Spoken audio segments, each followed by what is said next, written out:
Campbell. There's no secret. There's no shortcut. Everything that is alive is conscious. Be silent, be still, and know God. Until you feel worthy, it ain't going to happen. Rigorous, ruthless, disciplined focus. You have to get to a place where you can work on yourself.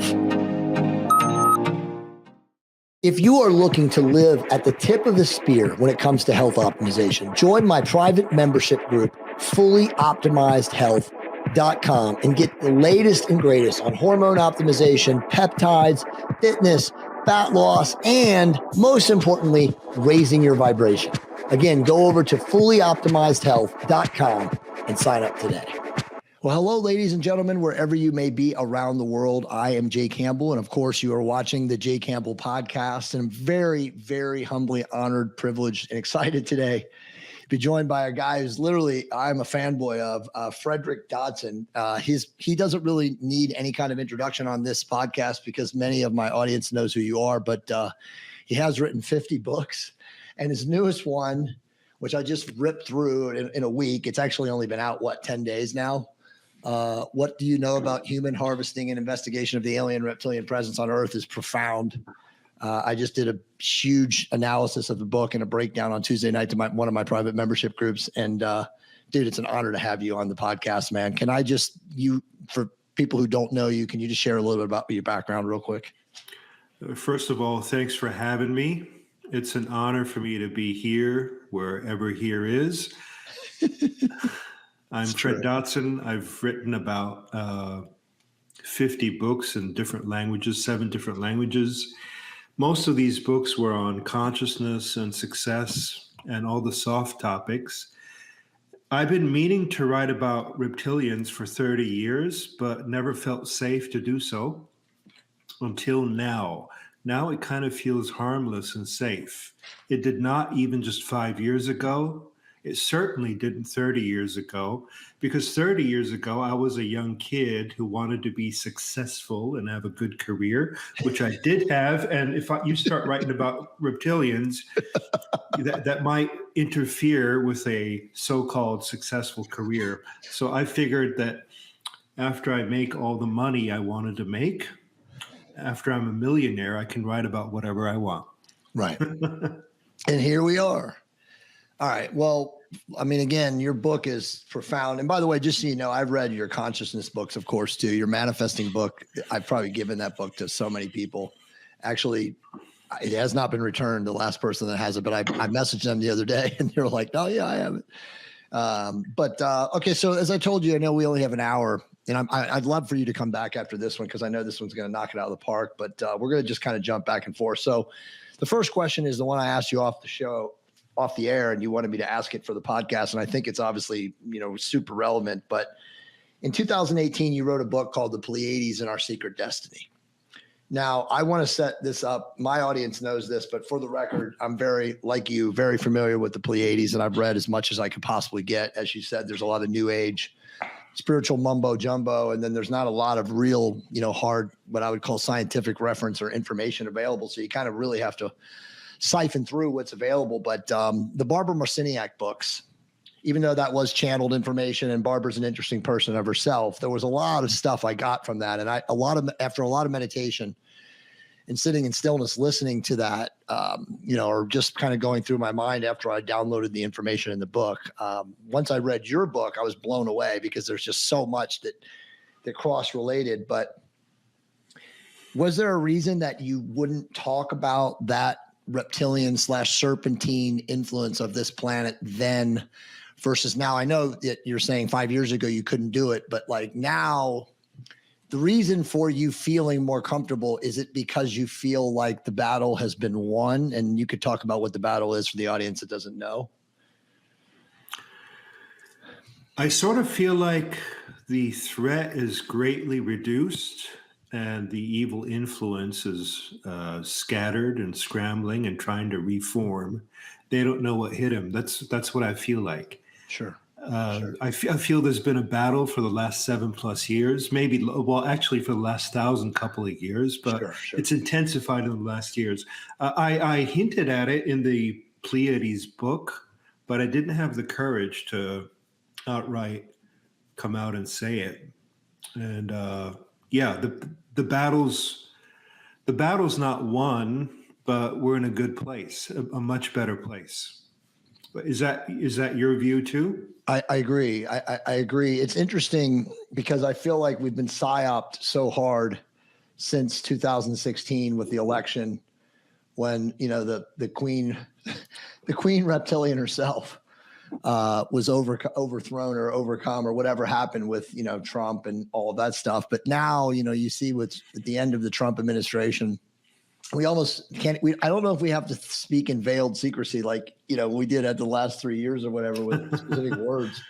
But it seemed like even at the end, though, there was like a reverse psyop against Trump. He started supporting the vax. I mean, it's difficult to really know what really is going on. But as you say in your books, which I love, and I am of the exact same opinion and mindset, it's really a knowing, is that the purpose of our life here on earth is to figure out whether we want to ascend or to descend, to evolve or to involve. And the game is, like you've said multiple times in both of these books, is figuring out that you want to have positive influences, that you want to believe in the source. You want to believe in a benevolent creation force, the source field, whatever you want to call it. There's a million names for it. And you want to align yourself with that versus the Gnostic, way of we're in a soul trap and, it's all negative and the archons control everything. It's like you said, and I agree 100%, there's a 50-50 balance going on at all times, and where you line your conscious or where you place your consciousness is what you're going to get. I'm glad you see that. There's so much contradictory information happening in the world that the only way to discern truth and falsehood is by intuition, really. Right. And never mind information. First, get your heart straight, come from your chest. And once you get your heart straight and you feel things and you come from the heart, that's when you're going to be able to easily discern what's going on. And one of the things I discern that's going on is that it's entirely safe for me right now to publish this book. Even after it was published, I felt no threat whatsoever, not even on the dreamscape or the astralscape or whatever. Not even, I used to have, 10 years ago, 20 years ago, 30 years ago, I was attacked at night by all kinds of stuff. I don't feel any attack. I don't feel any threat. I think the next couple of years are going to be great. Me too. Okay. So I can now publish it because it's almost no longer relevant. Well, I mean, yes. So I'm in total agreement with you. I mean, I've got a lot of talking points I want to go through your book just so we can cover your book and do it justice. Page 63 in the book where you have one of your amazing traits as a writer, and just so you know, I'm not nearly as prolific as you, but I have published 8 books too. But one of the things that you do is that you have this great skill in talking about like information, arcane topics, whether you're talking about reality creation and manifestation and all of those things, to talking about this kind of stuff where you still have the ability to like discern to your audience and say, you probably think this is the workings of a raving madman or something like that. You mix that in, and I love that kind of stuff, but you also intermix incidents of your life that are bizarre, to say the least, of a very arcane, esoteric nature. But like one of the things that really fascinated me, which I really want your insight on, and now I know you're not remotely concerned about telling me, is like that woman that you saw licking the baby. Now, do you think that she was a reptilian hybrid or an actual reptilian conscious inhabiting a human form? I know this is opinion and supposition, but like, because I've experienced this, by the way, myself. I've also seen why don't you share with the listeners? I would love to. So I've never shared this before, and I've actually had another person tell me that they saw something like this in my circle.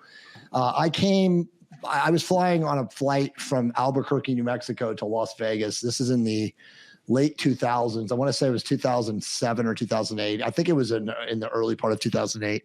And I walked into I was like one of the first people off the Southwest cattle call flight. I was an A. And I walked into the bathroom. And as I walked into the bathroom, there was literally a man in the bathroom at the sink. washing his face. He was just bent over, washing it. And he looked, when he looked up into the mirror, he was straight reptilian.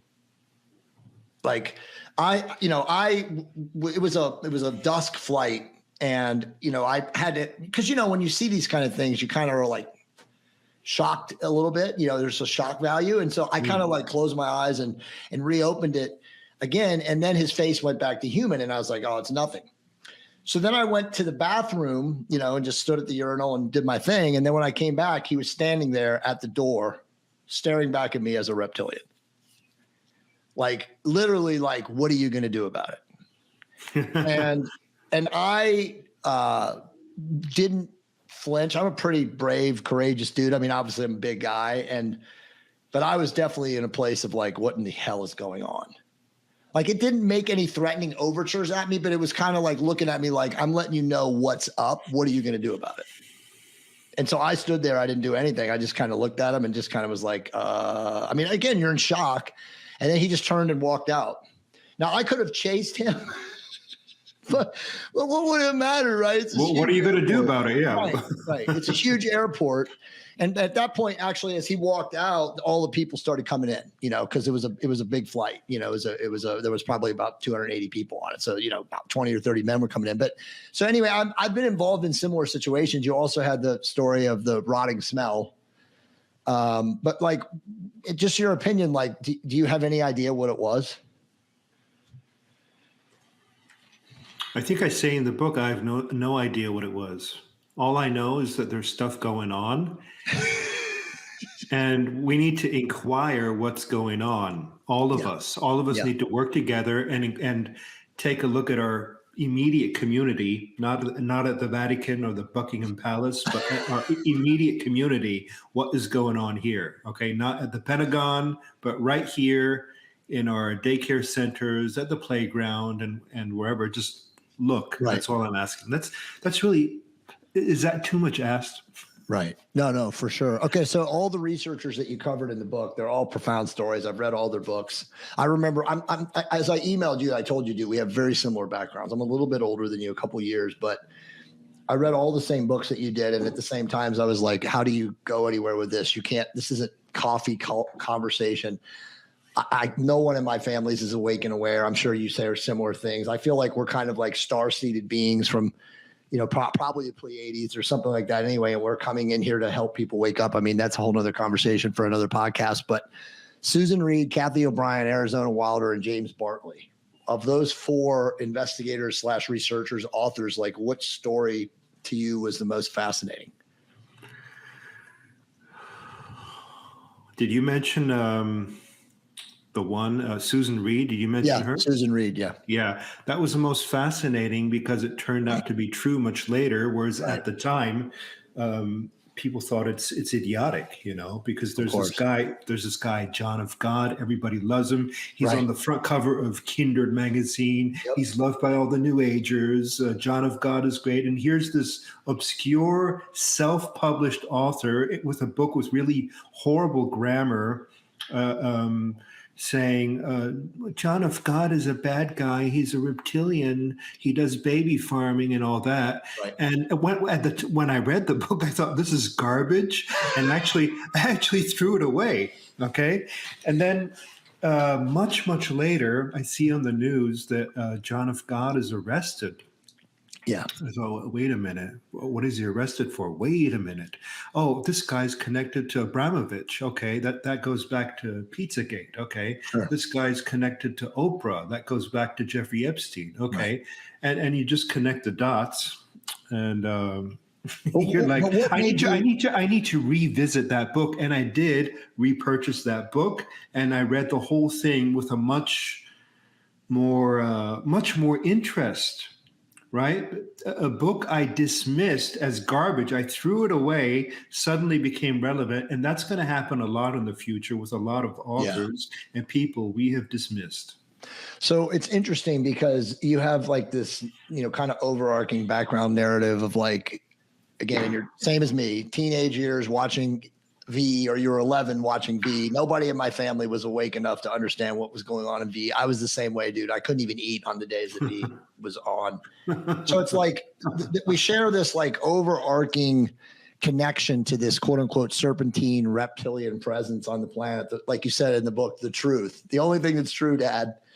So was it our higher selves that were attempting to override our fear-based ego, which is obviously doing the right thing and keeping us in survival? Because like you said, back then it was not something that you really wanted to bring up to people because who knows how safe you would be.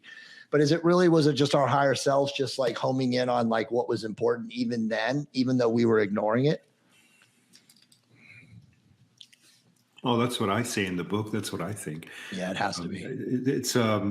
It's something that really interested me, but I kept ignoring it, reading it in private, all these books in private, but no, it has nothing to do with my profession, nothing to do with my life's work. It's just totally the only thing I care about as a kid, but nothing to do at all with anything. Dude, I was the exact same way, man. I mean, I remember reading David Icke's book when I was 25 or 26, and dude, my head was exploding. I mean, I still have that book here. And I go back through it every now and then. And yeah, he's got a little bit of a bent. He's a little bit anti-negative.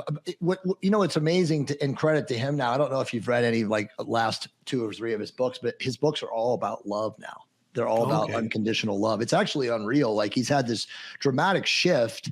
A lot of people, tell me that they're like, oh, you got to start reading his books. Cause I just gave up on him. I was like, he's way too negative. I actually have a theory. This is just my pet theory and I can't prove this, but I almost feel like he's actually a positive reptilian and that he was the first guy to come out and talk about this because he was like, it was coordinated, with the let's just call it like you call it the Galactic Alliance or the Galactic Federation. There's so many different names. There's obviously people on Twitter that, that are channeling Pleiadian beings. I know you know who they are. I don't have to mention them here, but it's always been in my mind too, the same thing that you have in this book. And that is that the star cluster, the 7 sisters, whatever you want to call it, of Pleiadians are the benefactors of humanity, maybe the actual seeders, you call them the creator force. If you're familiar with the works of Ramtha, which I'm sure you are, I don't know if there's anything you've missed to write 50 books, but he talked about the creators like you speak about them, which they were just a higher force, not as high as source, but a benevolent force that was creating and seeding consciousness and seeding planets and seeding physical bodies and whatnot. And they're not. They're the Elohim, so to speak. They're not source. And so the Bible has confused so many people because the way it was written, and obviously it's been transcribed and transmogrified and co-opted and corrupted and edited over these decades and centuries and millennia. But there was always just a misunderstanding of who God was from a creation aspect, the source, versus the Elohim. And then there was, of course, Yahweh and Jehovah, which were probably, Fred, the actual serpent beings. You know what I mean? So it's like, it's really a confusing thing, but you've done an amazing job in my opinion in this book and like really declining, who the wars were. In fact, I have an actual talking point. I'll just read it to you so you can just respond to this. Okay. It's explain how this book, and again, I'm talking about the Pleiades and our secret destiny, is about the wars of ancient extraterrestrials and interdimensional serpent against the extraterrestrial but humanoid Pleiadians and interdimensional blue Pleiadians. So, I mean, that is an amazing characterization of what we're dealing with. And I've never seen anybody put it so well as you did. So maybe just unpack that. Thanks a lot. Right now, when I heard it, I'm like, what is he talking about? I have no idea what this guy's talking about. In what state was I in to write that book? Purely high conscious, bro, enlightened. Yeah, I wrote that book in New Zealand. I can tell. Unpack that.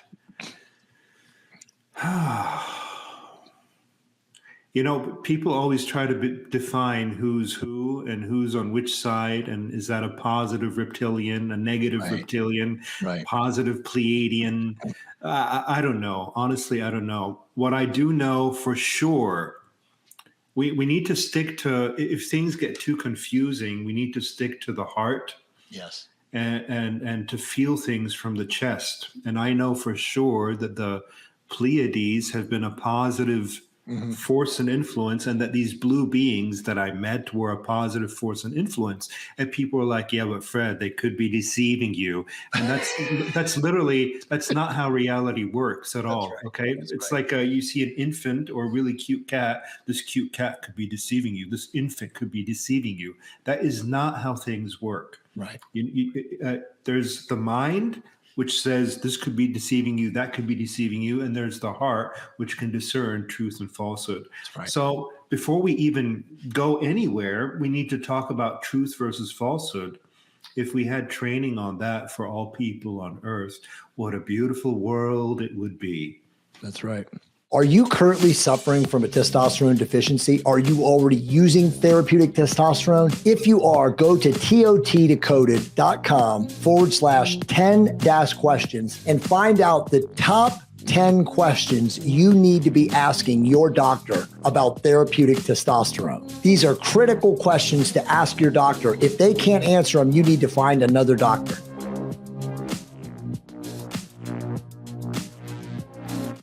Yeah, I mean, obviously, I'm a great student of Dr. Hawkins and the scale of consciousness. Exactly. Which, of course, you are as well. So, I mean, we both have similar mentors in that way. And like I said, man, like we have very similar paths and wavelengths about things. But another great point you have in the book is that you say, if you know and you're honest with yourself, you know reality and the nature of the universe.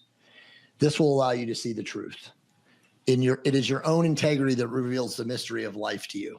I can't disagree with that. I mean, I can't agree with anything more strongly than that statement. I mean, that's exactly, and that's to echo what you just said. Like when people talk about negative beings or soul traps, or it's all negative, and the goal is to break out. That's completely not true, because as you said, that your life is the result of either positive influences or negative influences. If things are going well for you and you are manifesting a better world, serving creation, doing all these amazing things, then clearly you're following the right path. Just as the opposite is also true.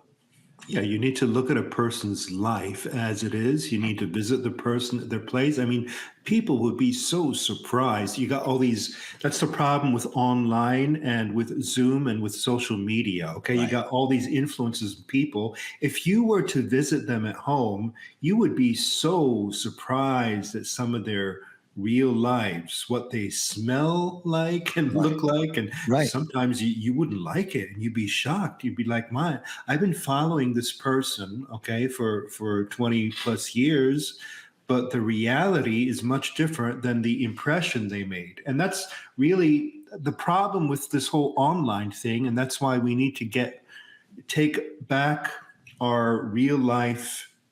We need to take back real life meetups to some extent. We need to meet people in real. Before the show ends, or when we're off air, I'll talk to you about that, because I want to set that up with you, and even to not just come to one of your lectures or your presentations or the things you do. I know you only do stuff once a year now, but I'm the same way. I'm actually having my first ever live event in 2 weeks from this coming weekend here in Tampa. Oh, that's awesome. Yeah, exactly. And I mean, obviously, that was whole part of the play of 2020 to move everything online. And so they could continue with this holographic reality. Right. Just realizing that's what they want. They want everything off. They don't want people to meet, because when people meet, they exchange energy and they become more powerful. That's exactly right. Human energy field manipulation. Yep. 100%. So a couple other questions I had from the Reptilian book, which I think are really good. And you really put this together in ways that I have never seen anybody. And I do also have a personal story about this. So I went to Morelia, Mexico 2 years ago for a wedding. My wife's mother is from Culiacan, way down south. And so she's like half Anglo, half Mexican. And we went down to this like old school, authentic Mexican wedding. And dude, in this town in Morelia, Mexico, they have these Gothic, I would call like cathedrals that were supposedly built in the 15th century. And Frederick, if you would see one of these things, like first off, you're in this like, very decrepit town in the middle of central Mexico. And it's like, you see this architecture and you're like, I mean, it's staggering when you see it. You're like, what in the hell is going on. Uh-huh. And then you're looking around at all of the people, the indigenous, and it's, you know, a mix of Mexican indigenous, which are like Indians. And then there's like, you know, the Mexicans that were actually from like, you know, Northwest Mazatlan and stuff like that. So it's a mix of people and culture. But this was in the middle of 2021, when you remember when the COVID debacle was going on and everyone was wearing masks. But literally this town seemed to me, and I said this to my wife at the time, you know, and again, I have no problem saying this, just like you now, there's no fear of reprisal or anything like that. But I literally told my wife, as I was looking around, watching these people walk around, that they were under mind control. That I said there was something going on underneath this giant Catholic, you know, cathedral, whatever this is, and that it's reptilian in nature, you know, mind control in nature, you know, again, the whole parasitic energy source. And then again, you know, lining up with your books and reading your books, you talk about what's going on underneath all the churches. And that just searching a little bit on Google, it's not even blocked. It's not covered up. Like almost every massive church or religious, you know, building on this planet has tunnels underneath it. So the question that I have for you is, are these just the, you know, quote unquote inner earth zones where the serpent race, you know, is inhabiting, and then they come up to the church to feed or get intelligence, or, I mean, or is it just ways for them to operate in secret from church to church? And then the other question on that is, and this is even a bigger question, is, did they create all of the Abrahamic religions? I gotta put you on the spot, my bro. I feel sorry for the listeners. They don't even know what's going on if you haven't read my book. Tunnels under churches is one of the talking points of the book. Okay. So the question is there a subterranean presence? My definite answer to that is yes, there is 100%. A subterranean presence. It is physical and spiritual. And I write about it in my book, Levels of Heaven and Hell, by the way. And is that connected to the tunnels? Yes, most certainly. I wrote an article once called Trade with Subterranean People in the Middle Ages, where I go into detail on ancient documents that report of the church doing business with subterranean beings, transporting goods and even trafficking people through tunnels into the inside of the earth. All of that is historic. So there are civilizations inside Earth. I don't care how outrageous it sounds. It's just so. People need to look what's going on right below their feet. Including military underground bases, including the entire subterranean world. And what was the other question? Oh, are the Abrahamic religions created by reptilians as a plot or conspiracy to enslave people? My personal view on that is no. The Abrahamic religions are positively intended originally and diverted by the bad guys. So there's a lot of stuff that happens on Earth that's positively intended, and then it's diverted. Nearly every positive movement is eventually diverted. Hijacked, yeah. You know, hijacked. First you get women's rights, and then that's a positive thing, and then it's diverted into man-hating feminism. Or you get Jesus, right, teaching healing and empowerment, and then it's somehow diverted to a weird Sunday ritual where you eat a little flake and sip a little wine, which has absolutely nothing to do with what Jesus did. Nothing whatsoever, right? So the intention is obviously positive, and the energy is so high that they can't change it, but they can divert it. There's rules in the universe where you're not allowed to. Certain things are not allowed, so they're allowed to divert it, but they can't really change it. And if you look at the scriptures themselves of all these religions, even of Buddhism and the Eastern ones, they're different from the actual practice. So that again calls for discernment. Does that answer your two questions? And my question is, what's your view on those two questions? I agree 100%. It's interesting because yes, so it all goes back to having a pure heart to discern, right? And we gain a pure heart by meditation and introspection and going within. And so few people today, Frederick, are able to go within. They're so riddled with anxiety. They're so addicted to their screens.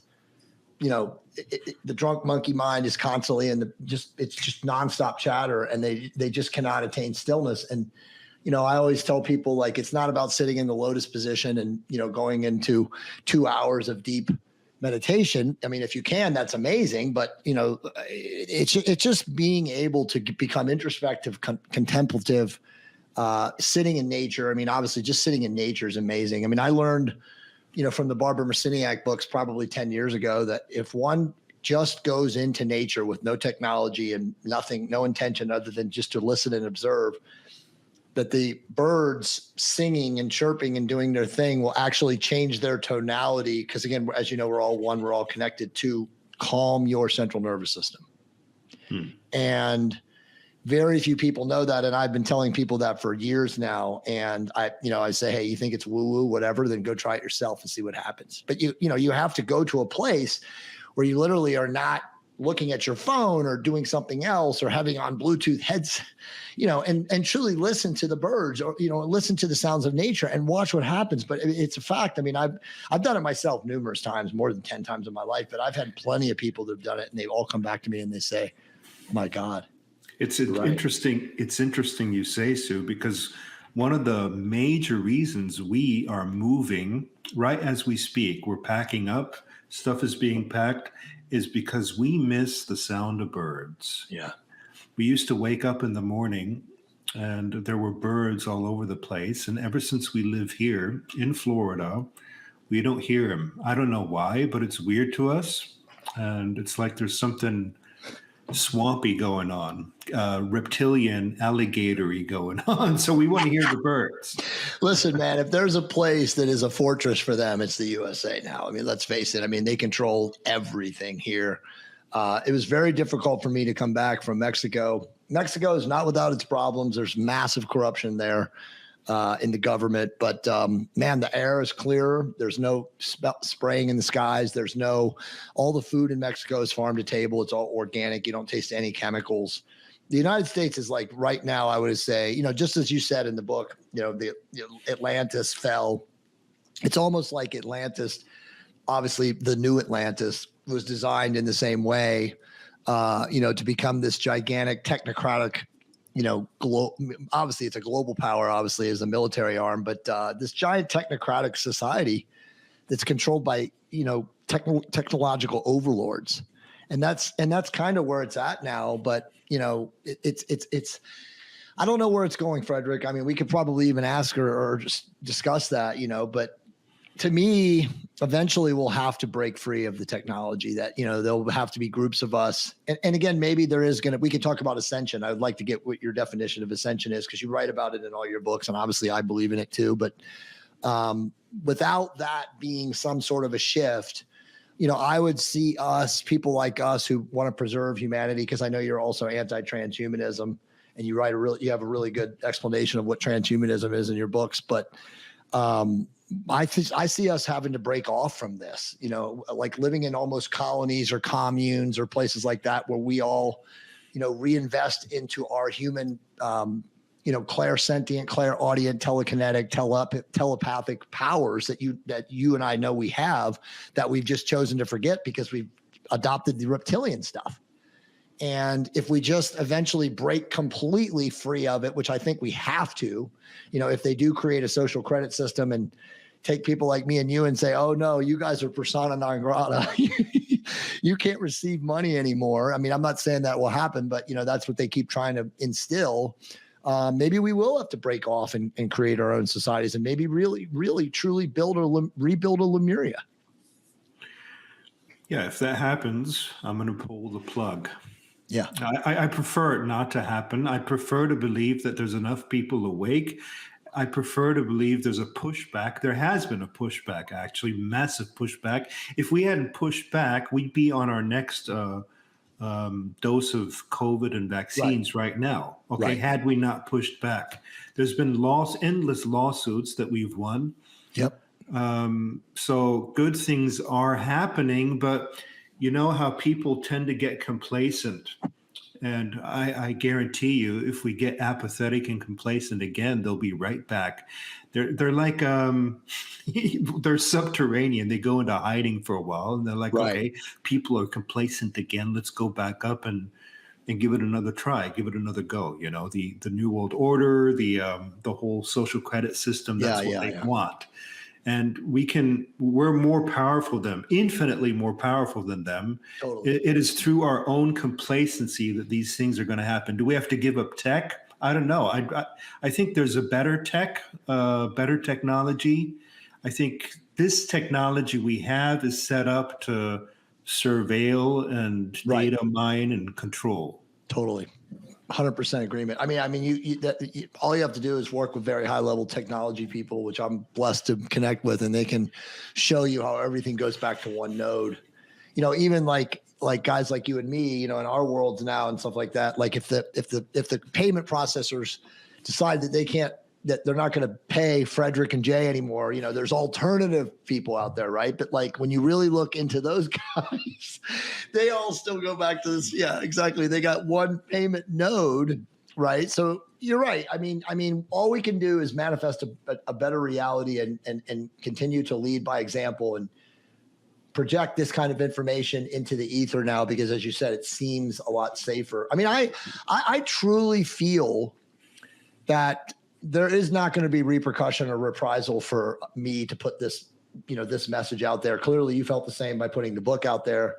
More and more people are waking up to this sort of information. I mean, as I said in my private group on Tuesday night, and I put a message on Monday that I was going to be breaking down your book with another person who's also read it, who's a mentee of mine. And we broke this down in literally, it was a 3-hour call. And there were 70 people that were watching it live. And now, you know, a couple hundred have watched it. And every single person's been positive. There's been a couple of people in my group that are New Agers, and they're like, it's love and light. You can't talk about the reptilians. You know what I mean? And we were like, okay, well, you know, that's where you're going to be consciously. That's your conscious. But, you know, that leads me to a statement that you make that I posted, you know, as a talking point. And it's that I'm looking for it right now about fear. You have a quote that the only humans that the reptilians have power over are the humans that are terrified. Yeah. People, New Agers do say that if I post stuff like this or write stuff like this, I'm fear-based. and the word fear-based triggers me now, okay? Fear is fear-based. I said, I'm not afraid. Look at me. Look at my eyes. Do I look afraid to you? Right. I'm writing about reptilians. But I'm not afraid to write about them. I'm not afraid to put out in fact, not putting it out, the times I didn't put out the information, that's when I was afraid. Yeah. And truthfully, excuse me, the fear-based is like a reverse psyop. Like it really is. Like they want you to say that, or they're trained. When I say they, meaning, you know, the call them the parasitic energy, but like they entrain the people, as you say, in both of your books and both of these books, and I'm sure in many others that I haven't read of yours. It's part of the system of like thinking that, as you say, that the greatest weakness that we have as humans is that we feel like we're powerless. And we have such great power, but only when we intuit that we know who we are, that, you know, that again, we can become as gods. I mean, again, you know, the lower, you know, creator gods, you know, you talk about we're like one consciousness level lower than the Pleiades, and Pleiades came down one level than Sirius. And it's like, you know, you have the whole diagram that was shown to you when they came to you. And you feel that that's kind of like the ascensional model. I agree. It's interesting, but people have to go, like you said, you got to come from the center. And when you're not in fear, you're not going to come back at people with negative thoughts. You're not going to come at, like you and I, we publish content, we're creators or whatever. And, people from the public that don't know us will say something crazy or negative. And, in the early parts, I'm sure, of our career, we would want to go back to them and say, oh, well, respond to it or whatever. But, you eventually get to a place of like, non-judgment or non-duality. And you just kind of like, that's cool. Your opinion's your opinion or whatever. But the truth is that people are nothing more than, and you know this, but people are nothing more, all of us are nothing more than a projection of how we feel about ourselves inside. And so when we go back out negative, it's because we're in fear. Right. We don't need to back out. We don't need to back off. What would really help everyone is if we have a much, much closer look at every single thing. We turn every stone in our communities, in our society, and find that there's so much going on that we did not choose, did not decide. This is essentially, the whole Reptilian book goes back to reality creation, which right. is what I actually teach, us deciding what happens in our reality. Okay, there's so many things that no human being, that's why I wrote the book, no human being would ever decide. I know so many people, 99.9% of the people I've met, and I've met tens of thousands, are good people. Right. So if all these people are good, who's doing all the bad stuff? Mm-hmm. Mm-hmm. Yeah. It's not you, it's not me. Yeah, it's, I mean, it's an interesting question. That's actually that statement leads up to a good question for you, just to kind of unpack it for both of us. Really, is from a reptilian. So, what is a reptilian in the connotation of religious doctrine, right? Like, because you mentioned this, and obviously I'm familiar with this, but obviously the Christians, even the Jews and the Muslims, they understand fallen angel concept. But is that really the easiest way to try to explain it to people, that, what people perceive as demons or discarnated entities are truly actually the reptilian beings? Excuse me. I equate the two in my book, like fallen angels, reptilians, entities. But all of these are labels to try to describe something, an evil influence. Mm-hmm. I've seen them with scales. I've seen entities of different types. I think they're reptilians, but again, what's the evil influence? If humans are mostly well-intended and just want to know who they are and how to get by and what's going on and where they're from, excuse me. That's okay. That's all we want to know. Okay. So what's the evil influence? And if you look at the topic for a long time, you do find kind of a fallen angel reptilian vibe. Now, I don't know if that's influenced through all the mythology that I've read. I've spent my life reading mythology and religion. Me too. And I could say, well, I'm biased, but basically, all the ancients said the same thing. It's only in the last 100 years that we've strayed away from all that and are like, oh, fallen angels don't exist, reptilians don't exist, none of this exists. Here's what exists: Pfizer exists. Scientism, the cult of scientism, yeah. Are you using therapeutic peptides? Are you a new user, maybe an advanced user? Maybe you're considering starting peptides. Highly recommend going to the link right below, thepeptidescourse.com/10-mistakes and download my PDF and learn what not to do before starting therapeutic peptides.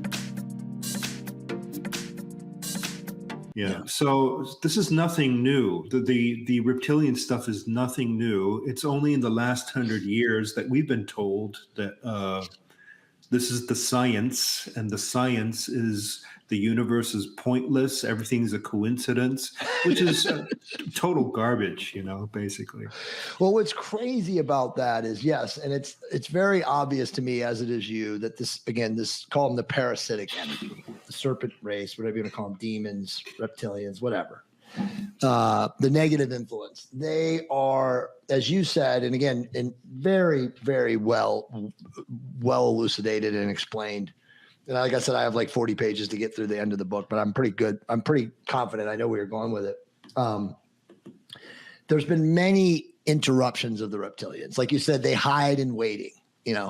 When a time isn't right or they're vanquished or put down, they go and they hide and they wait for consciousness to descend enough where they can come back. And obviously, like you said, they came back again, 13,000 or whatever it was, the 30,000 years ago, and then they left, and then there was a flood, and then they came back again. Was it 6,000 years ago or 10,000 years ago, whatever? I know you wrote it in the book. I'm losing the time frame right now. And again, time is all. It doesn't matter. It doesn't matter. You can't even tell anymore. They've manipulated time so much. Dude, well, that's the thing, Frederick, though, and that's an interesting topic, which I didn't want to talk about with you tonight, but they're hacking the timelines, right? Like we know they have the ability to manipulate the space-time continuum. So it's like time is like, it doesn't exist outside of the third density or third dimension anyway. But bottom line is they're moving things around. They're moving in and out. They travel through wormholes, portholes, spirals, whatever.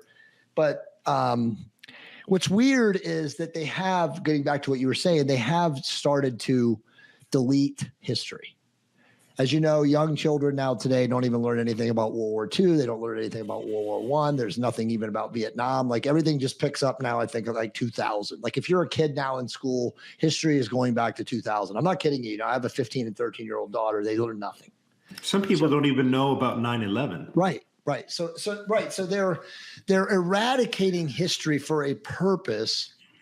And as you said, it's mostly, we can see this now. There's a correlation in the last 100 years. And as you said, in the last 7 to 10 to 15 with the explosion and the adoption of social media and the internet, it's now almost at like a geometric speed and rate that they're eliminating history, the past. And as you know, well, I think it was it Woodrow Wilson? Not, it was Woodrow Wilson, or it was actually, what's his name from the Prime Minister of Britain, he said Churchill, he said that, the fastest way to blight a people is to make them misunderstand the past, right? So without any understanding of the past, they're doomed to repeat the mistakes of, their progenitors. And so it's like, that's where it's going. It's seeming like they're just dumbing down. They're creating a slave race, which is, I think, what they've always done, as you've elucidated in your books. And here we are now again at the beginning of 2020, almost 2024. And we're going into this, like, there's two options, right? Like there's the singularity, which is, as you know, the man-machine merge, the transhumanist movement, which is the Ray Kurzweils and the Peter Diamandis and all of these, whatever you want to call them, not our friends. And then you've got people like us that are talking about this advanced, creating a golden age. We have all of this amazing reality creation tools. There's all sorts of amazing of things out there that are resonant technologies that people can utilize now. So it's like, it just seems like it's a bifurcation. Yeah. The great divergence. The great divergence, if you want to call it that. But it's like, it seems like there's still a chance that one of the two could become the most dominant pathways. And again, if we, listen to our friend here, he talks about 80% vibrating below the line of integrity, and that, all it has to happen is that we get 15 to 20% people vibrating at 300 or higher consciousness level, and you end the matrix, you end all of this dissonance. But I don't know. I feel like, there's still a balance, or we're still hanging in the balance as to where we go. I mean, do you kind of have a feeling? I mean, I know you already said that you see the next 2 to 3 years being amazing. So do I. For me, but not for people in general, just for me. Okay. Well, that's what I mean. But I mean, like, do you see a possibility where we can overthrow the matrix? Or, to the point of your books, is it never designed to overthrow the matrix, because all this place is a school for souls, and the game is, the way out is within, and it's an individual game? Well, it's a great question. Everybody should be asking and talking about. Even if we don't have an answer right now, that is a fantastic question. All you need to do is go outside and take a walk to realize that we're not doing that well, that there is an agenda to tire people, to wear them out, because people, especially here in America, look worn out. Right. Tired, like they've been over-medicated, fed poison. So you realize there's a really good chance that the New World Order is going to succeed, and that we're all going to be enslaved. And there's also a really good chance that we're going to make it. We're going to overcome. And that's why we do the work we do, because we care, both you and me, we care, and we'd like to see the other option, the better world. And the best way to do that is by working on myself. I can't necessarily force others to be better, but I can set an example. Now, if I go for a walk, I can set an example of somebody who looks healthy, who's got his stuff together. You know, I'm pretty self-sufficient, pretty prosperous, pretty healthy, pretty clear. And that's the example I want to set. And that inspires people to see, oh, look what's possible. It's possible to be like Fred, you know, or we can watch movies from the 1970s where everybody was skinnier, just as an example. Yeah. Right. Yeah. I mean, so obvious what the agenda is. And then there's a counter agenda. We are that counter agenda. So do you think, last couple of questions, because I want to be respectful of your time. Do you think, Thank you. and you know me, I'm going to come from out in left field, but do you think that you and I are Pleiadian consciousness beings and we are now awakening to our true purpose and mission? Because again, in the Barbara Marciniak book, she says that, and you say this, by the way, too, and this is why I've kind of I had to ask this question to you just to pop you at the end. You very, very often mention that, like, if you're reading this book, you're one of us. She did the same thing in her books. She said, if you're reading this book, you're part of the family of light. And then she goes on and through a couple of the other books to say that, in fact, you're probably of Pleiadian consciousness yourself. So do you think that beings like us have just, you know, again, chosen to incarnate in here many times, but our mission is to awaken others, not through proselytizing and preaching and, you know, standing out on the corner and giving sermons, but by doing by setting an example. Yeah. By setting an example. Yeah. Which is much more powerful than telling people what to do. Just being the thing, you know, being it, showing it. Embody the thing instead of preaching it. Because if you embody it, that's how kids learn. And I have to see all these humans as kids because they are kids in consciousness. Are we Pleiadian? We might very well be Pleiadian. We are definitely, I mean, if you read a book like this, you can't possibly understand, perceive, or even attract the book into your life if it's not already within you. It takes one to know one. So anybody who's read a book of mine, I like to hang out with because I know they have some of that within themselves as well. That's to me, that's obvious. Are we higher consciousness? I guess I need to admit that yes, we are. And, you know, something I've denied for a long time. I've always said to people, no, I'm just a normal kid trying to make sense of things. I'm just a kid born in Indiana. I'm nothing special. But maybe that's not true. Maybe we are imbued with a mission. Are you an Indiana fan or a Kentucky fan? Because depending on your answer. Just kidding. I was born in northern Kentucky too. I'm from Indiana and I'm a fan of neither. You're like, bro, I'm not a sports ball guy. No, I mean, it's interesting that you say that though, because I mean, I'm again very similar. You have to lead by example. I father the same way. You know, I'm not another great comment you have in the book, and I think it was in this one, was that you talk about, you know, the controlling father, the controlling parent is part of the reptilian consciousness. And the loving, leading by example, you know, open, coming from the heart center parent is the Pleiadian. I mean, and for lack of a better term, the loving consciousness, but really Pleiadian. You know, so it's interesting because, you know, we always are talking about, or we're taught by, and I got one last question for you, then I'll let you go. Well, we need to start seeing things as reptilian culture versus Pleiadian culture, yes. Or, you know, it's a culture. Well, so that's what I was going to say. So it's like the reptilian, and we know this from just science, right? We have a reptilian brain, and then we have the mammalian aquatic heart center, you know, the parts of our body. So it's like we really are seeded with both. And the question, and again, this is in the Barbara Marciniak books, and who knows what the answer is, but it seems like, Fred, that there were Pleiadian reptilians and Pleiadian humans. And so there's a mix, again, of, the whole aspect of duality. There's always good with evil and evil or light with dark.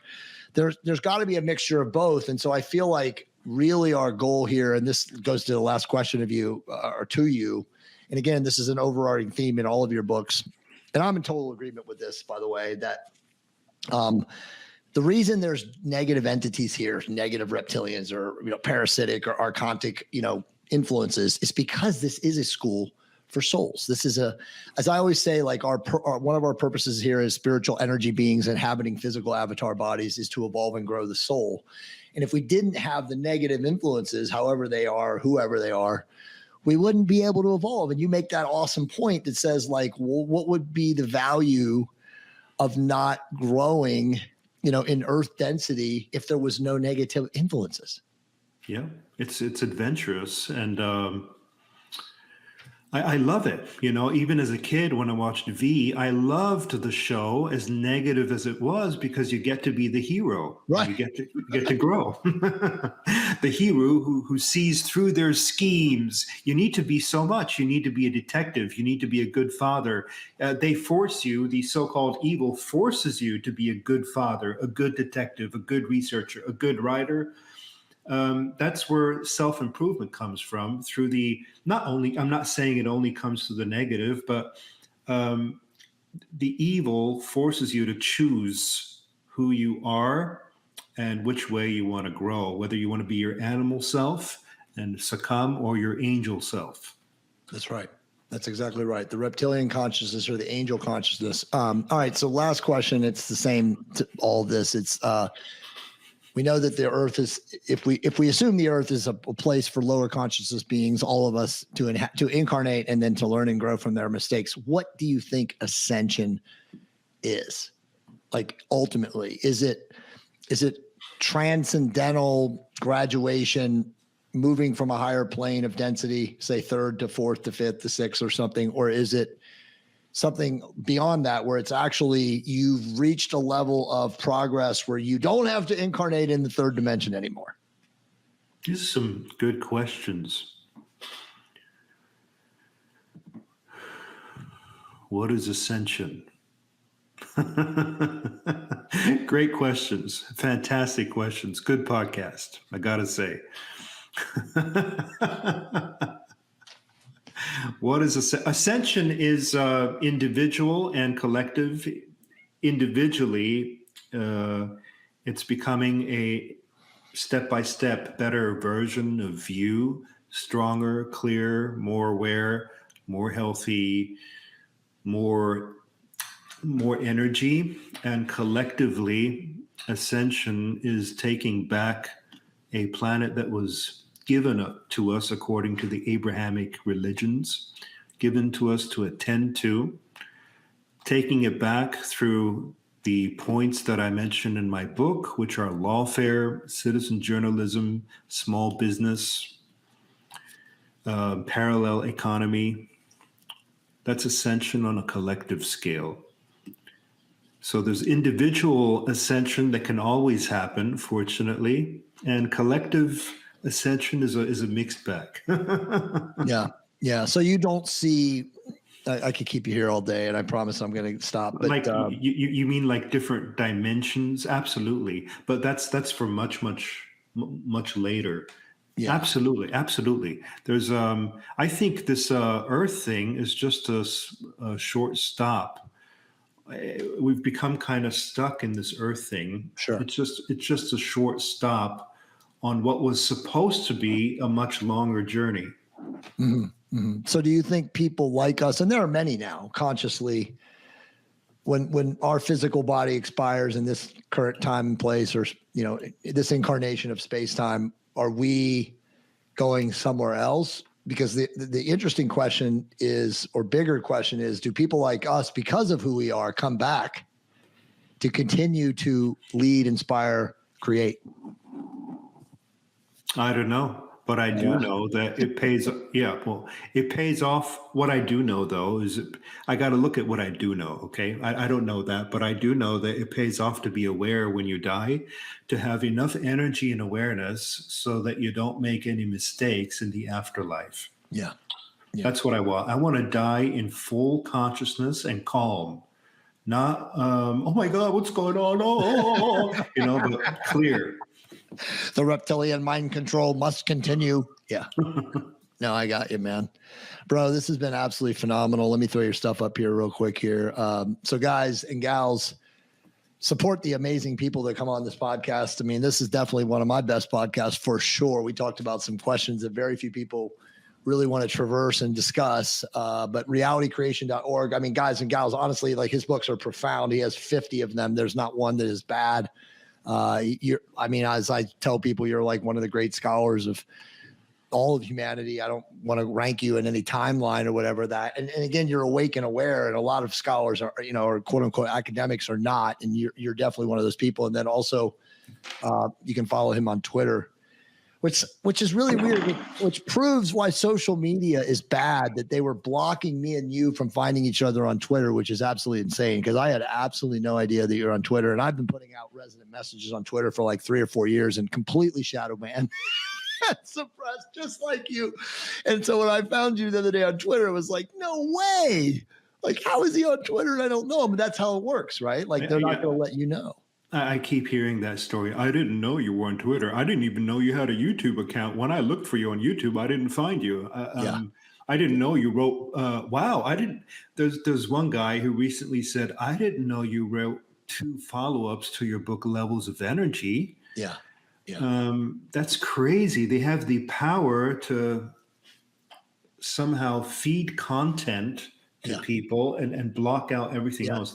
That's insane. Well, here's something that even more insane is this proves that our theory that we can present this information to the universe now is right, because Fred, in the past, in just the last 3 or 4 years, I would be getting a transmission block from some of the things that we said. They would scramble the actual transmission because, again, the AI is listening to code words.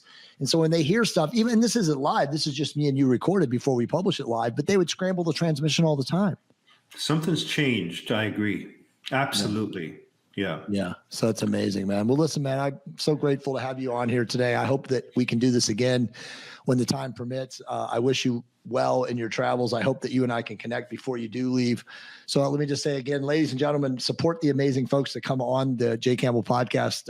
Buy his books, go to realitycreation.org, follow him on Twitter. And remember, raise your vibration to optimize your love creation. We will see all of you guys very soon. All right. Bye-bye, everybody.